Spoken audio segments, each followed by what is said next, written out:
Welcome back to another class friends. इस class में हम अपनी पिछली क्लास का कंटिन्यूएशन करेंगे। पिछली क्लास में हम वर्ल्ड के जो इवेंट्स हैं वर्ल्ड वॉर 1 के बाद उनको डिस्कस कर रहे थे। हमारा सोर्स है contemporary world politics class 12th की एनसीईआरटी। जैसा कि मैंने बताया, इंटरनेशनल रिलेशंस सब्जेक्ट की अगर आपको फाउंडेशन बनानी है, this book is a must read. इसको पढ़ना बहुत ज़रूरी है।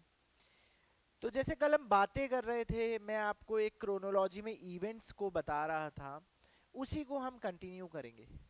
हमने कोल्ड वॉर को भी फेजेस में डिवाइड कर दिया था। शीत युद्ध को हमने अलग अलग चरणों में डिवाइड कर लिया था। पहले चरण में हम 1962 तक पहुंचे, 1962 तक पहुंच चुके थे। और 1962 को फेज 1 का हम चरम या पीक मान सकते हैं, यानी क्यूबन मिसाइल क्राइसिस। स्टालिन की डेथ हो चुकी थी, क्यूबन मिसाइल क्राइसिस हो चुका था, नाटो के सामने वॉर्सो पैक्ट बन चुका था। तो ये सारी चीज़ें हमने बिल्कुल क्रोनोलॉजिकल ऑर्डर में डिस्कस कर ली, और आई होप आप लोगों ने अच्छे से नोट डाउन किया होगा। ये जो मेरे पीछे डायग्राम देख रहे हो, this is the famous Berlin wall. जैसे आपने कल एक डायग्राम और देखा था, ये भी बर्लिन वॉल है। एक और डायग्राम है। कहानी तो अभी बहुत लंबी है। अभी हम कोल्ड वॉर का फेज 2 डिस्कस करेंगे। कोल्ड वॉर का फेज 2 डिस्कस करने से पहले मैं चाहूंगा कोल्ड वॉर की डेफिनेशन एक और बार आप पढ़ ले स्क्रीन पर।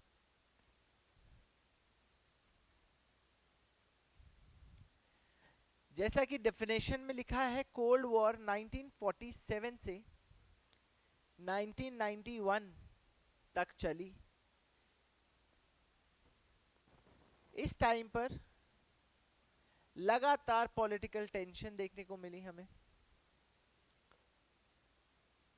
यानी एक राजनीतिक तनाव, खींचातानी, ideological rivalry, capitalism versus communism, military competition, सैन्य युद्ध, strategic distrust between United States and Soviets. इसको कोल्ड वॉर कहा क्यों जाता है? क्योंकि यहाँ पे कोई direct large scale military conflict नहीं हुआ सुपर पावर्स के बीच में। हालांकि अलग अलग देशों में लड़ाई जरूर लड़ी है, अलग अलग देशों को सपोर्ट किया है, बट डायरेक्ट कन्फ्रंटेशन नहीं हुआ।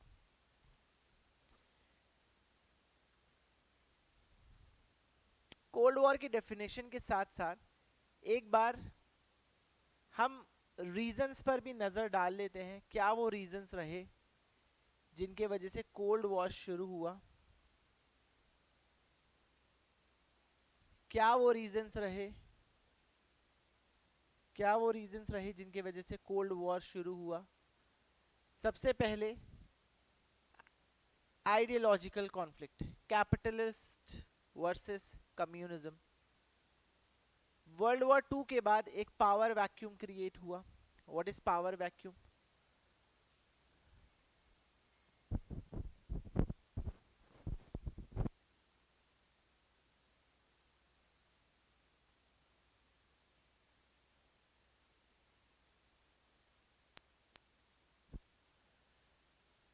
एक पावर वैक्यूम जो क्रिएट हुआ था वर्ल्ड वॉर 2 के बाद, एक लीडरशिप वैक्यूम क्रिएट हो गया था वर्ल्ड वॉर 2 के बाद। अब दुनिया को लीड कौन करेगा, दुनिया को डायरेक्शन कौन दिखाएगा? वैसे भी world war 2 was fought between every country for supremacy, political supremacy, ideological supremacy. World war 2 के बाद एक वैक्यूम क्रिएट हुआ, एक खालीपन सा क्रिएट हो गया, और उस खाली जगह को भरने के लिए लगातार बड़े बड़े कदम उठाए जा रहे थे, यूनाइटेड स्टेट्स ऑफ अमेरिका द्वारा, सोवियट्स द्वारा, ताकि दुनिया में उनका प्रभाव बढ़ सके। और जो दुनिया में नया बनने वाला इकोनॉमिक ऑर्डर है, नया सोशल इकोनॉमिक ऑर्डर है, वो उस प्रभाव के वजह से चले। यूरोप डिस्ट्रॉय हो चुका था, US and USSR emerged as super power. US और यूएसएसआर सुपर पावर्स की तरह इमर्ज हो चुके थे। यूएसएसआर और यूएस के बीच में कोई ट्रस्ट फैक्टर नहीं था, एक दूसरे को बिल्कुल डिस्ट्रस्ट और मिसट्रस्ट करते थे। सोवियत एक्सपैंड कर रहे थे ईस्ट यूरोप में। सब चीजें हम पढ़ चुके हैं, अभी आपका हो रहा है रिवीजन। पिछली क्लास में हमने बात की थी, इस क्लास में आपकी स्क्रीन के सामने चीजें हैं, अब रिवीजन हो रहा है। हम सेकंड फेज को डिस्कस करेंगे उसके बाद। सोवियट्स एक्सपैंड कर रहे थे ईस्टर्न यूरोप में, इसके एग्जांपल्स आप मुझे बताओगे, आई होप आप बता पाओगे। जब भी मैं पूछता हूं मन में बता लिया करो, this is an online class. For example Turkey, Greece and other republics. US fear of communist spread. US का डर क्या था कि यूरोप धीरे धीरे कम्युनिस्ट आइडियोलॉजी और कम्युनिज्म की चपेट में ना आ जाए। यूएस की policies, Truman doctrine, Marshall plan, सब हम लोगों ने कल डिटेल में पढ़ लिया। सोवियट्स ने इसको एंटी सोवियत देखा और सोवियट्स ने अपने हिसाब से कदम उठाया, जैसे कि एटॉमिक बॉम्ब का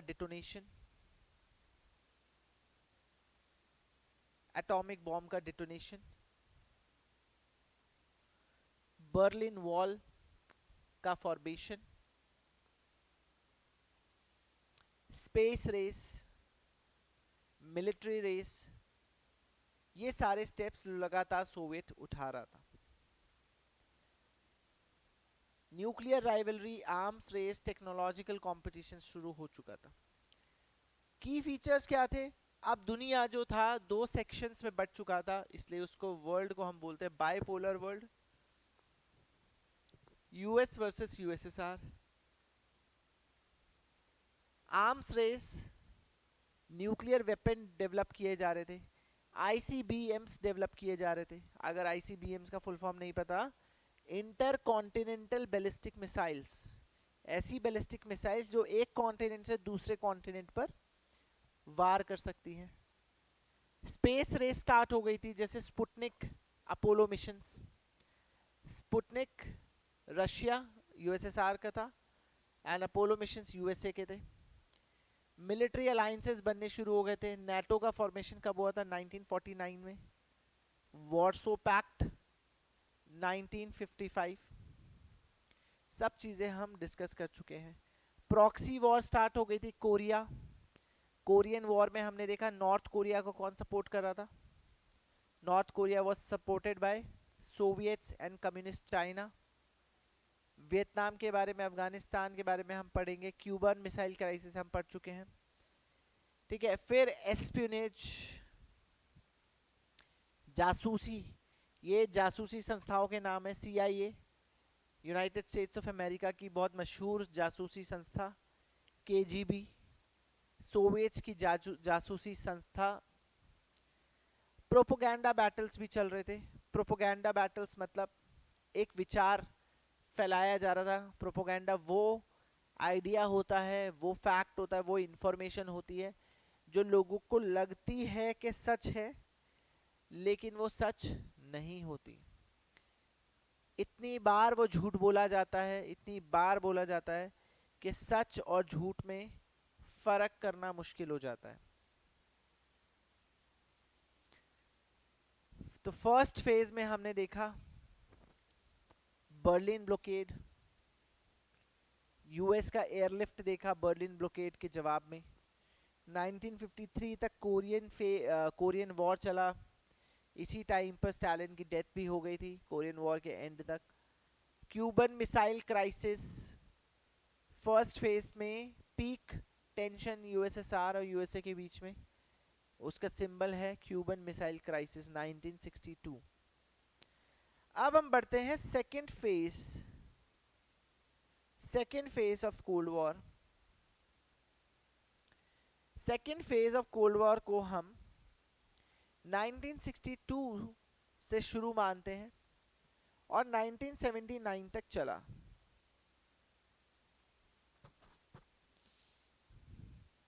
इसको हम बोलते हैं the era of detente. The era of डिटॉन्ट,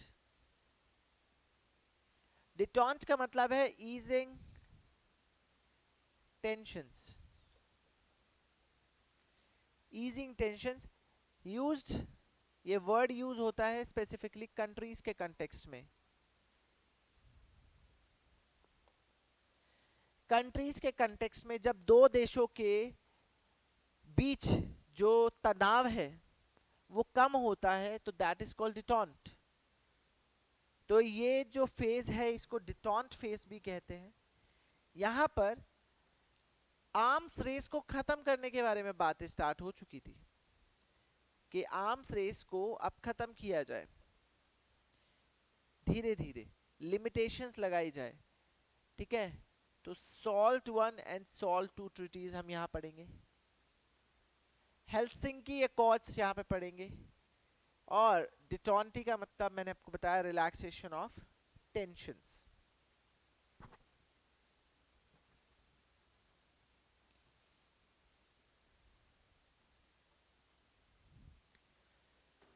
तो हुआ क्या, क्यूबन मिसाइल क्राइसिस के बाद यूनाइटेड स्टेट्स ऑफ अमेरिका और यूएसएसआर दोनों को एक रियलिटी चेक मिल चुका था कि न्यूक्लियर वॉर इम्पॉसिबल चीज नहीं है। ऐसा हो सकता है आने वाले समय में न्यूक्लियर वॉर हो जाए किसी भी एक की छोटी सी गलती से, शक से भी। अगर ऐसी गलत इंफॉर्मेशन मिलती किसी को कि यूएसएसआर ने न्यूक्लियर अटैक लॉन्च करने का पूरा फाइनल प्लान बना लिया है और वो कल यूनाइटेड स्टेट्स के ऊपर न्यूक्लियर मिसाइल्स, अपनी न्यूक्लियर अटैक लॉन्च करने वाला है, तो आप सोचो एक इस छोटी सी मिस इन्फॉर्मेशन की वजह से न्यूक्लियर वॉर हो जाती, क्योंकि यूएसए उस केस में अपने आप ही एक स्टेप ले लेता। तो इतना खतरनाक थी सिचुएशन, ये दोनों कंट्रीज समझ चुकी थी। तो सबसे पहले जो हम पढ़ेंगे 1963 में, अभी अब फिर से कल के जैसे क्रोनोलॉजी बनाने लग जाना। 1963 में हॉटलाइन एग्रीमेंट, 1963 में होता है हॉटलाइन एग्रीमेंट, हॉटलाइन समझौता। ठीक है, हॉटलाइन से आप मतलब समझ रहे होगे क्या, वॉशिंगटन और मॉस्को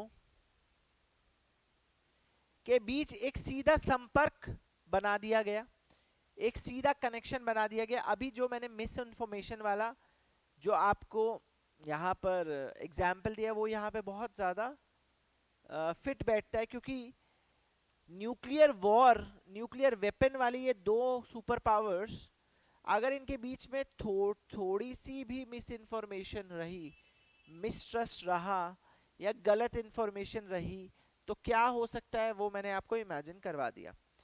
इससे बेटर है कि एक कम्युनिकेशन चैनल खोला जाए दोनों के बीच में।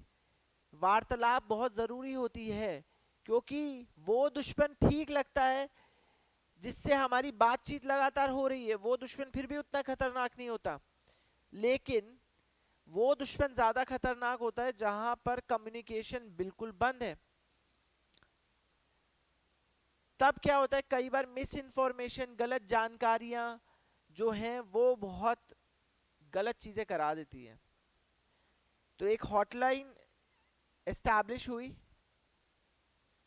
Between Washington and Moscow. A direct telephonic line was established between Washington and Moscow, ताकि कोई और डिले ना हो, कोई और मिसअंडरस्टैंडिंग ना हो। ठीक है, अगर कोई भी क्राइसिस हुई, जैसे क्यूबन मिसाइल क्राइसिस हुई, तो कोई कम्युनिकेशन नहीं था। यूएसए डरा बैठा था कि कहीं मॉस्को सीवियर स्टेप सच में ना ले ले। ठीक है, और ऐसे ही खतरा मॉस्को को भी था कहीं ना कहीं। कम्युनिकेशन नहीं हो रहा है, कितना दबाव, कितना टेंशन होगा उस टाइम पे, आप ये सोचिए कितना पॉलिटिकल स्ट्रैटेजिक टेंशन होगा। ठीक है, तो ये बहुत बड़ा स्टेप था फॉर दिस डिटॉन्टे फेज। इसके बाद एक और बहुत बहुत बहुत बड़ा स्टेप लिया गया। साल 1963 ही था, साल था 1963, और एक यहां पे ट्रिटी आती है जिसका नाम है एनटीबीटी। ये सब चीजें आपको नोट डाउन करनी है।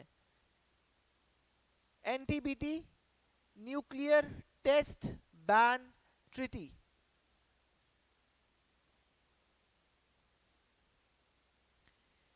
बहुत इंपॉर्टेंट चीजें लिखवा रहा हूं, आप याद रखना। इसको साइन करने वाले कौन कौन थे, इस पर हस्ताक्षर करने वाले थे यूएस, यूएसएसआर और United kingdom.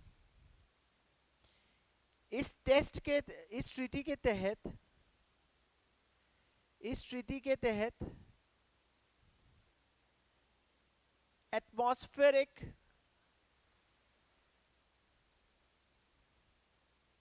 Atmospheric nuclear test को बैन कर दिया गया। एटमॉस्फेरिक न्यूक्लियर टेस्ट को बैन कर दिया गया।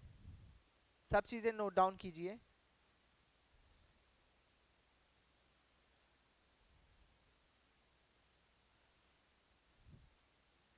ऐसा क्यों किया गया? क्योंकि एटमॉस्फेयर यानी हवा से, एयर से जो न्यूक्लियर रेडिएशन है वो ज्यादा जल्दी फैलती है। आपको अब ट्रीटीज में बहुत ही डिटेल में, बहुत ही छोटे छोटे पॉइंट्स में, लेकिन बहुत ही डिटेल से समझाऊंगा, ठीक है? तो याद रखना, एनटीबीटी में एटमॉस्फेरिक टेस्ट तो बैन थे, लेकिन लेकिन लेकिन लेकिन अंडरग्राउंड टेस्ट,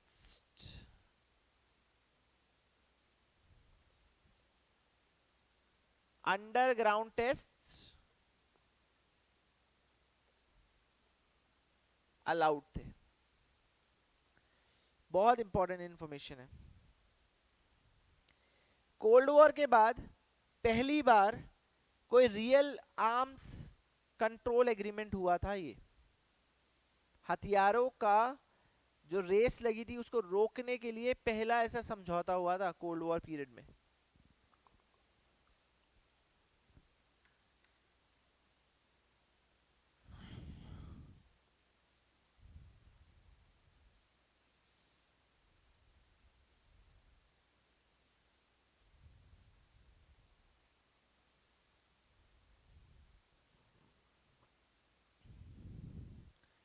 ओके, चलो ये तो हो गया 1963 में जो मेजर इवेंट्स हुए। अब हमें एक वर्ड यहां पे याद रखना है, याद रख सकते हो या बस समझ सकते हो, ऑस्टपॉलिटिक।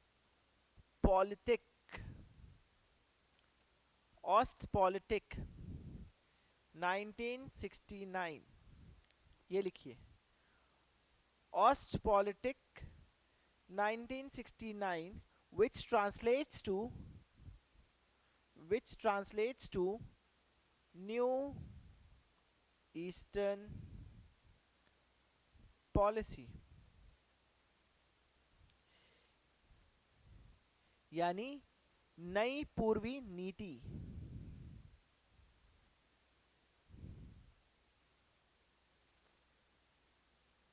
तो यहां पर हुआ क्या,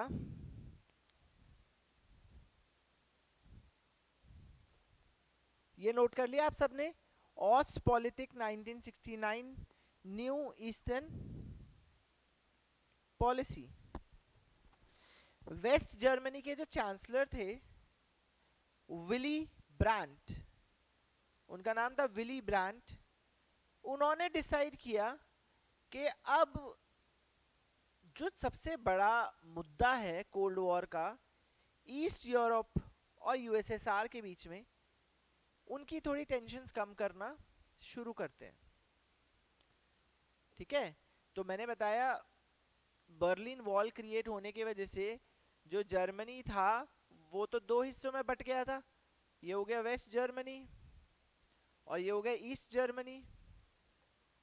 ईस्ट जर्मनी जो था वो किसके कंट्रोल में था? यूएसएसआर। लेकिन जो पश्चिम था, वेस्ट, क्या इसको मान्यता देता था? वेस्ट इसको मान्यता नहीं देता था। इस वजह से 1969 में एक नई नीति आई। नई नीति आई किसके लिए? पूर्व के लिए, यानी ईस्ट के लिए। और ईस्ट यूरोप और यूएसएसआर के बीच में ये जो टेंशन है इसको कम करने के लिए, तो वेस्ट जर्मनी के जो चांसलर थे, वेस्ट जर्मनी के जो चांसलर थे विली ब्रांट,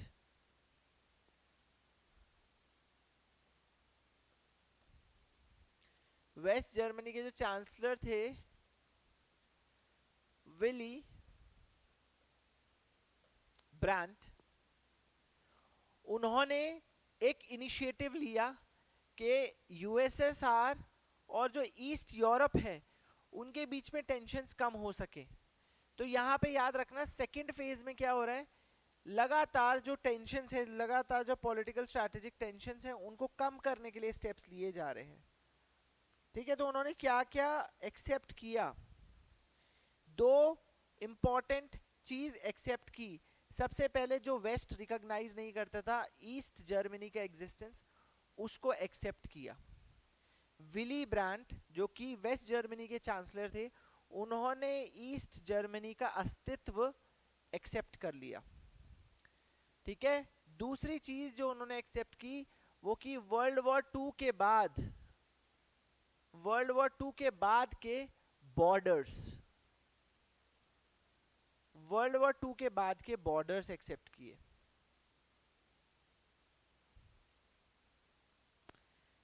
ठीक है, और उन्होंने यहां पर बात की कि एक कोऑपरेशन, एक सहयोग की जरूरत है।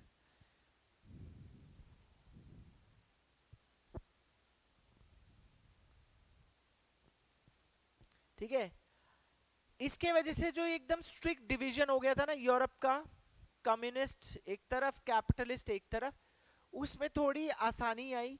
रिलेशनशिप्स जो थे यूरोप में थोड़े वार्म हुए। एक पॉजिटिव स्टेप था, एक पॉजिटिव साइन था।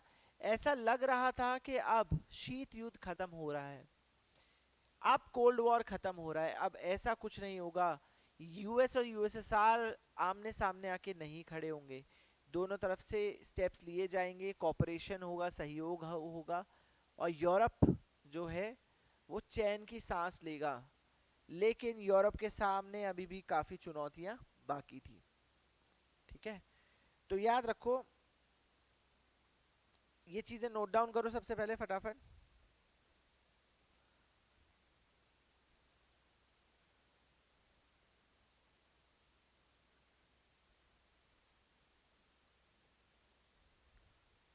ठीक है, तो ये थे 1969 की कहानी। अब इस डिटॉन्ट डिटॉन्ट फेज का जो सबसे बड़ा स्टेप था, जो सबसे बड़ी अचीवमेंट थी, वो थी हेलसिंकी अकॉर्ड्स, जो कि साइन हुए थे 1975 में। अच्छा, हमेशा इंटरनेशनल रिलेशन जब भी हम पढ़ते हैं, हम पढ़ तो बाहर के बारे में रहे हैं, अभी यूरोप के बारे में पढ़ रहे हैं, एक बैक ऑफ द माइंड हमेशा वो चीज सोचते रहे ना कि इस टाइम पे इंडिया में क्या चल रहा था, इंडिया में क्या चल रहा था। बस वो एक चीज सोचते रहे ना, इंडिया में क्या कंडीशंस थी, क्या यूरोप में जो चल रहा है उससे इंडिया पे कुछ प्रभाव था या नहीं था। एक वो बैक ऑफ द माइंड हमेशा रखना, क्योंकि जब आप फॉरेन पॉलिसी पढ़ोगे या फॉरेन पॉलिसी या विदेश नीति कैसे बनाई जाती है, तो आपको ये सारी चीजें याद आएंगी कि अच्छा दुनिया में ऐसा चल रहा था तो भारत को ऐसे कदम लेने पड़े। विदेश नीति को अगर बेहतर समझना है, किस प्रधानमंत्री के कार्यकाल में कैसी विदेश नीति रही, तो हमें दुनिया की कंडीशंस, दुनिया उस टाइम पे कैसे चल रही थी उसको भी समझना है। ऐसे ही जब हम दुनिया के बारे में पढ़ रहे हैं, इस टाइम पे भारत में क्या चल रहा था, कि बैक ऑफ द माइंड हमेशा उसकी भी एक क्रोनोलॉजी बनाते चलो, क्या चल रहा था। ठीक है, पढ़ने में और मजा आएगा। तो मैंने क्या बताया, सबसे सक्सेसफुल डिटॉन्ट फेज का जो स्टेप था वो था हेलसिंकी अकॉर्ड्स। क्यों? क्योंकि इसको टोटल साइन करने वाले कितनी कंट्रीज थे? 35 नेशंस, 35 देशों ने इसको साइन किया था, जिसमें यूएसएसआर एंड यूएसए दोनों शामिल थे। तो ये हेलसिंकी अकॉर्ड्स था क्या? हेलसिंकी अकॉर्ड्स में एक अग्रीमेंट हुआ, जितने भी सिग्नेटरीज थे, जिन लोगों ने भी साइन किया था, उन्होंने कुछ बातों पर एग्रीमेंट किया। वो क्या बातें थी? कि हम बॉर्डर्स की रिस्पेक्ट करेंगे, बॉर्डर्स की रिस्पेक्ट करेंगे, अननेसेसरी एक्सपेंशन नहीं करेंगे। इसका मतलब जो सबसे ज्यादा प्रॉब्लम थी यूएसएसआर से बाकी के देशों को, बॉर्डर्स को रेस्पेक्ट करेंगे, डिस्प्यूट अगर विवाद अगर कोई हो जाता है उसको शांति से सुलझाया जाएगा, विवादों को शांति से सुलझाना, peaceful settlement of disputes and human right principles पे वर्क किया जाएगा।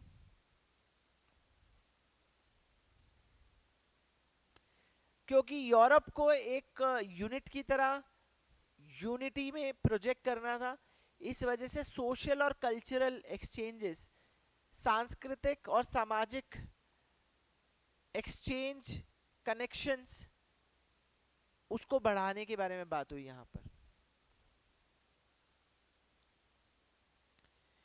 ठीक है, अब हम यहां पर बात करते हैं, ये समझ में आ गया आपको हेलसिंकी अकॉर्ड्स क्या था।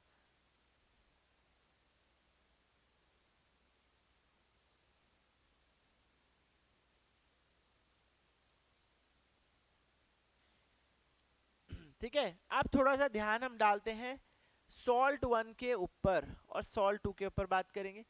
तो सॉल्ट वन 1972 से याद रखना है आपको, 1972।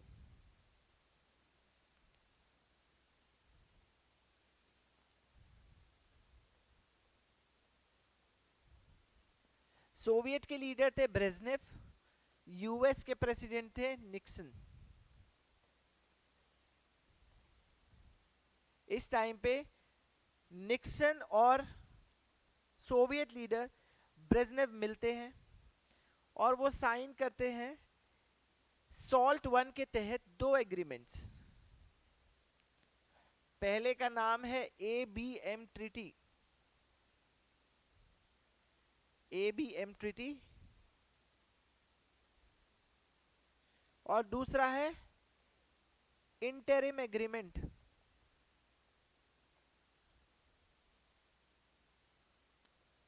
Interim agreement.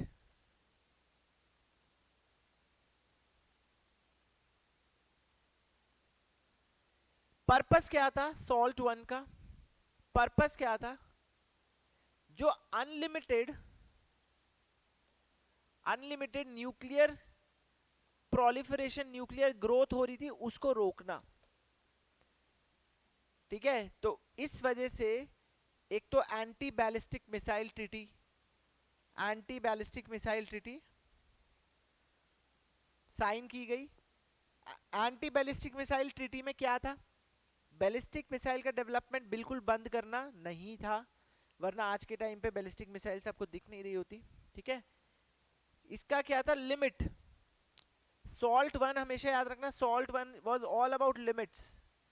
इंटरिम एग्रीमेंट में क्या लिखा था? इंटरिम एग्रीमेंट में लिखा था कि जो अनलिमिटेड न्यूक्लियर ग्रोथ हो रही है, परमाणु हथियारों का जो अनगिनत बढ़ोतरी हो रही है, उसको रोकना।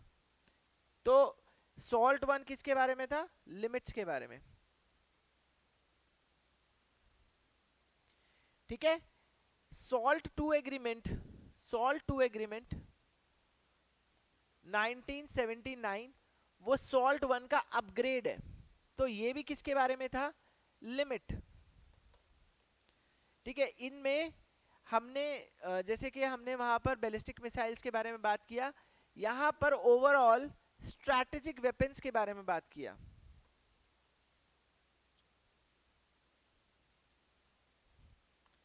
ठीक है, तो किसको लिमिट करने के बारे में बात हुई? स्ट्रैटेजिक वेपन्स को लिमिट करने के बारे में बात हुई।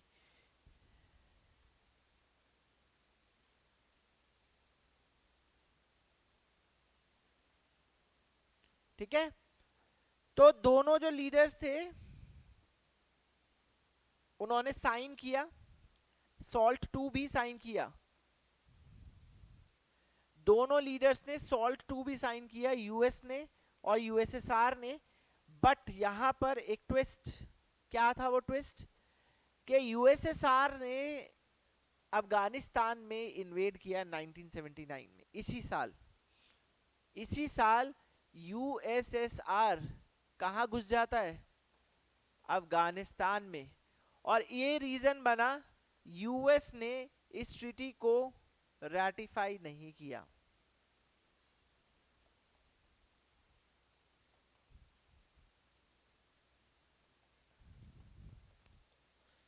यूएस ने सॉल्ट 2 ट्रीटी को रैटिफाई नहीं किया, ये था कारण।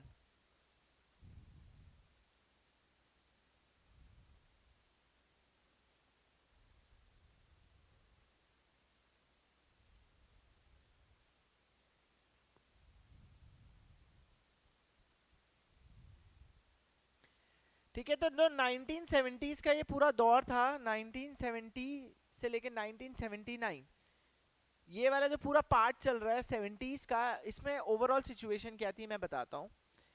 ठीक है, सोशली इकोनॉमिकली जो यूएसएसआर के रिपब्लिक्स थे, पार्ट्स थे, कजाकिस्तान, उज्बेकिस्तान, यूक्रेन, वो मॉस्को से पीछे थे। यानी अगर इकोनॉमिकली कंपेयर करो हम कैपिटल को और बाकी के पेरिफेरल एरियाज को, जो किनारे पे इनके रिपब्लिक्स हैं यूएसएसआर के, तो डेवलपमेंट में बहुत जमीन आसमान का अंतर दिखाई देगा। क्यों? क्योंकि कम्युनिस्ट पॉलिसीज या फिर पॉलिटिक्स फॉलो करता है सेंट्रलाइजेशन।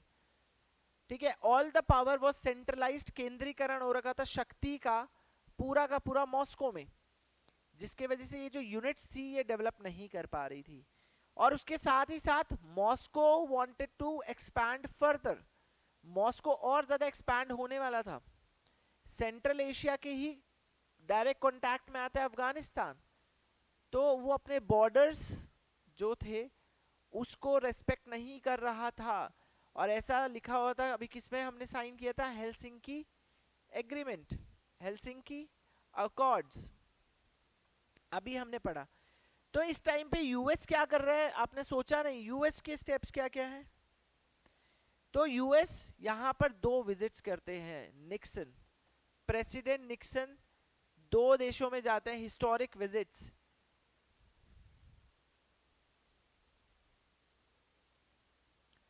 ठीक है, पहला कंट्री थी 1972 की ही बात है, चाइना। और 1972 में ही निक्सन बने पहले राष्ट्रपति अमेरिका के, जो कि यूएसएसआर जाते हैं।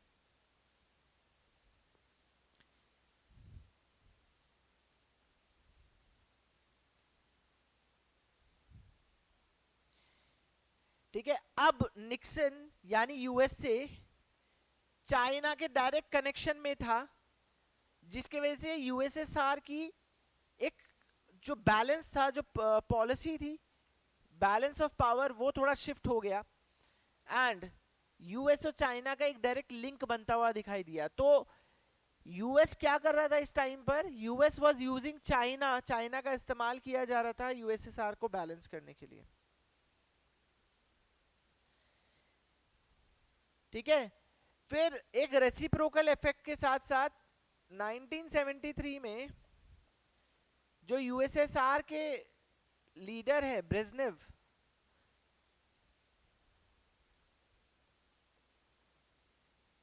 ब्रेजनेव वो भी यूएस आते हैं 1973 में।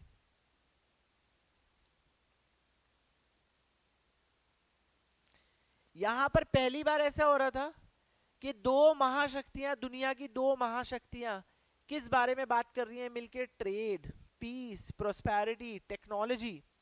ऐसा लग रहा था दुनिया में एक नया दौर शुरू होने जा रहा है, नया युग शुरू होने जा रहा है। यूनाइटेड स्टेट्स ऑफ अमेरिका और सोवियत यूनियन पहली बार आमने सामने बैठ के, अभी तक तो हॉटलाइन सेटअप हुई थी, तो एक नेक्स्ट स्टेप आगे कम्युनिकेशन और ज्यादा स्ट्रॉन्ग की गई। ठीक है, दोनों देश के लीडर्स एक दूसरे से मिल रहे हैं, ट्रेड, टेक्नोलॉजी के बारे में बात कर रहे हैं, पीस के बारे में बात कर रहे हैं।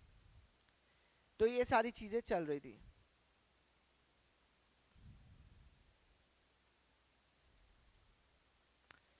तो क्या सवाल ये है, तो क्या सब कुछ ठीक हो चुका था? सबसे इंपॉर्टेंट सवाल, क्या सब कुछ ठीक हो चुका था? अच्छा, इसमें मैं आपको एक एग्जांपल देता हूं। अभी आप इंडिया चाइना का एग्जांपल ले लो, इंडिया पाकिस्तान का एग्जांपल ले लो। वर्ल्ड स्टेज पे कई बार ऐसा हो जाता है कि दोनों देश बहुत खुशी से मिलते हैं, ट्रेड डिस्कस होती है, प्रोस्पेरिटी डिस्कस होती है, पीस डिस्कस होती है, लेकिन बॉर्डर्स पर क्या हो रहा होता है? बॉर्डर्स पर जो काम चलता आ रहा है वो चलता आ रहा है अभी भी। ठीक है, पाकिस्तान की तरफ से प्रॉक्सी वॉर्स चलती आ रही है, वो अभी भी चल ही रही है। ऐसी डिटॉन्ट फेस का मतलब फ्रेंडशिप नहीं है, इस वजह से यहाँ पे वर्ड इस्तेमाल किया है डिटॉन्ट, यानी जो रिश्ते हैं, जो तनाव है वो कम किया जा रहा है, दोस्ती नहीं पैदा हो रही है यहाँ पे कोई नहीं। तो उसको दोस्ती के साथ आप बिल्कुल भी कंफ्यूज मत करना, क्योंकि राइवलरी स्टिल ऑन, राइवलरी, दुश्मनी तो चल ही रही है और दुश्मनी निभाई भी जा रही है। प्रॉक्सी वॉर्स खत्म थोड़ी हुई है, प्रॉक्सी वॉर्स तो चल रही है। अगर किसी को प्रॉक्सी वॉर का मतलब नहीं पता तो वो बता देता हूं। पहले तो एक ऐसा युद्ध होता है जिसमें पार्टी खुद नहीं लड़ती है, मतलब मेरा युद्ध है तो मैं खुद नहीं लड़ूंगा, ठीक है, मैं हो सकता है तुम्हारे दुश्मनों को पैसा दे दूं, तुम्हारे दुश्मनों को मजबूत कर दूं। इस तरह की लड़ाइयों को बोलते हैं प्रॉक्सी वॉर्स। ठीक है, तो प्रॉक्सी वॉर्स चल रही थी, कहां चल रही थी? वियतनाम में, मिडिल ईस्ट में, अफ्रीका में जो सिविल वॉर्स थी वहां पर, लैटिन अमेरिका में। ठीक है, तो यहां पर यूएस और यूएसएसआर इनडायरेक्टली लड़ रहे थे, नोट कर सकते हो आप, वियतनाम में, अफ्रीका के सिविल वॉर्स में, लैटिन अमेरिका में, मिडिल ईस्ट के कॉन्फ्लिक्ट्स में।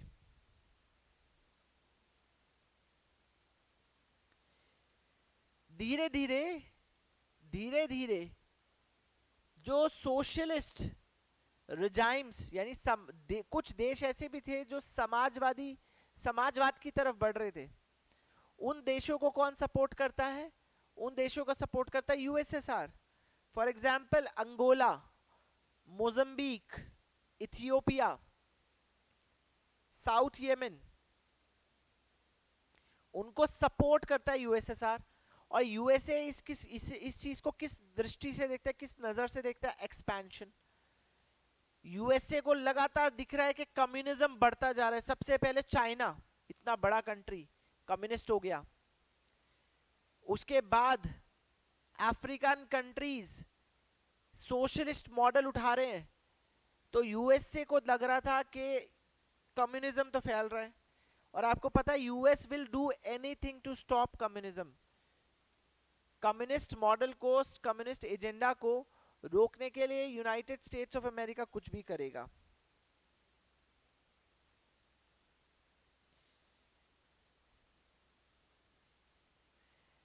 यहां पर यूएस में एक पब्लिक ओपिनियन भी चल रहा था। तो यूएस में जो कंजर्वेटिव्स थे वो कहना शुरू कर गए कि ये जो डिटॉन्ट फेस है ये यूएस को बाहर से कमजोर दिखा रहा है। ऐसा लग रहा है कि यूएस सॉफ्ट हो रहा है, और यूएस का ये सॉफ्ट दिखना हो सकता है कि यूएसएसआर को ज्यादा ताकतवर बना रहा है। ठीक है, तो ये बात चल रही थी। तो यूएस जो है अपनी डोमेस्टिक पॉलिसीज में भी कुछ चेंज करता है। अब इतने सारे इवेंट्स हो गए, क्या आपको लग रहा है कि डिटॉन्ट फेज जो है वो एक सक्सेसफुल फेज रहा होगा या फेलियर रहा होगा? तो फाइनली सेकंड फेज का जो अंत है वो कैसे होता है? ये डिटॉन्ट फेज जो है वो कोलैप्स हो जाता है 1979 में। और मेजर कारण क्या है डिटॉन्ट का कोलैप्स होने का? यूएसएसआर अफगानिस्तान में घुस जाता है, सीधा सीधा।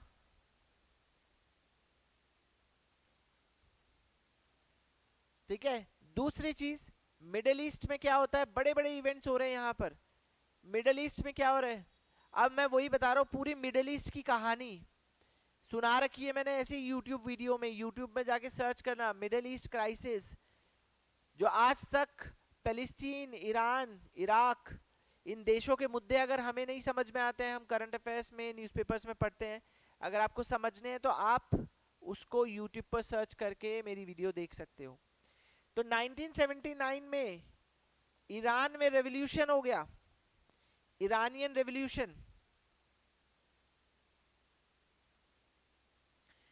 ईरान में इस टाइम तक शाह जो कि किसका फ्रेंड था, अलाई बोल सकते हैं, यूनाइटेड स्टेट्स ऑफ अमेरिका का अलाई था, उसको गद्दी से हटा दिया जाता है। आपको पता है ना, मैंने बता रखा है कि ईरान जो आज आप देखते हो ना, ईरान वैसा ईरान नहीं था। आप कभी गूगल करके देखना ईरान की फोटोज 1970s की, 1965 की, ठीक है, आपको वेस्टर्न पिक्चर दिखाई देगी, ऐसा लगेगा आप वेस्टर्न कुछ देख रहे हो। तो ईरान में यूएस का जो इन्फ्लुएंस है वो खत्म हो चुका था। यूनाइटेड स्टेट्स के लिए एक और बड़ा झटका, और जो कंजर्वेटिव्स थे वो कह रहे थे कि भाई ये डिटॉन्ट फेस में यूएस जो ऐसा बाहर से सॉफ्ट दिखाई दे रहा है, सब उसके वजह से हो रहा है।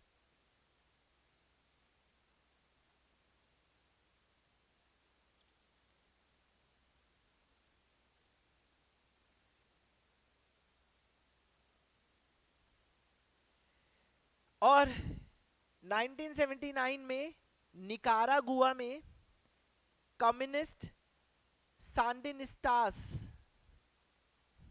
निकारागुआ में, ये तो ये हो गया 1979 में ही निकारागुआ में कम्युनिस्ट सांडिनिस्तास,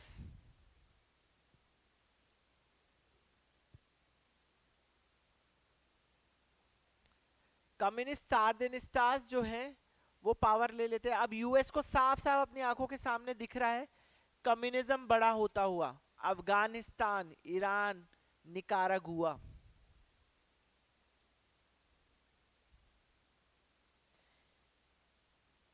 तो यूनाइटेड स्टेट्स की नजरों में सोवियत तो एक्सपैंड कर रहा है इंडियन ओशन में, पर्शियन गल्फ में, मिडल ईस्ट के ऑयल रिजर्व्स की तरफ बढ़ रहा है। अब प्रेसिडेंट कार्टर का एक स्टेटमेंट आता है, president Carter of United States of America, उनका एक स्टेटमेंट आता है, this is the most serious threat to peace since world war two. यानी ये शांति के लिए, वर्ल्ड वॉर टू के बाद से शांति के लिए अगर सबसे बड़ा कोई खतरा आया है तो ये पूरी सिचुएशन है। ये यूएस के प्रेसिडेंट कार्टर का स्टेटमेंट आता है। अब होता क्या है, यूनाइटेड स्टेट्स इन सब चीजों को जवाब कैसे देता है, डिटॉन्ट फेस का एंड करके। डिटॉन्ट फेस के एंड करते करते यूनाइटेड स्टेट्स क्या क्या स्टेप्स उठाता है, ठीक है। 1980 में मॉस्को में ओलंपिक्स होना था, 1980 में मॉस्को में ओलंपिक्स होना था, ठीक है। तो मॉस्को ओलंपिक्स को बॉयकॉट कर दिया, मॉस्को ओलंपिक्स को बॉयकॉट कर दिया, ठीक है। यूएस ने अपना डिफेंस के ऊपर खर्चा बढ़ा दिया, डिफेंस स्पेंडिंग बढ़ा दी, ठीक है। यहां पे यूनाइटेड स्टेट्स वो स्टेप लेता है जो आप आज तक देखते हो। आपने कभी सोचा होगा United States of America Afghanistan में क्यों था, अफगानिस्तान में क्यों था? यूनाइटेड ये यूएसएसआर सोवियट्स को रोकने के लिए था। यहां पर यूनाइटेड स्टेट्स ऑफ अमेरिका किसको सपोर्ट करता है? मुजाहिदीन को, मुजाहिदीन को सपोर्ट करता है अफगानिस्तान में, और सॉल्ट 2 को रेटिफाई करने से मना कर देता है। तो आई होप ये सेकंड फेज की जो कहानी थी आपको समझ में आई होगी। ये कोल्ड वॉर वाला पीरियड तो मैं आपको अभी एनसीईआरटी की वीडियोस के जरिए यूट्यूब से पहुंचा दूंगा, लेकिन बहुत डिटेल में अगर आपको पूरी बुक कंप्लीट करनी है एनसीईआरटी से तो उसके लिए सिविल एकेडमी की एप्लीकेशन आपको डाउनलोड करनी होगी। वहां पर एनसीईआरटी कोर्सेज में आपको इसी तरह के कोर्सेज मिल जाएंगे। तो मिलते हैं अगले फेज में 1979 के बाद की कहानी, और कोल्ड वॉर पीरियड को और अच्छे से समझेंगे। Thank you.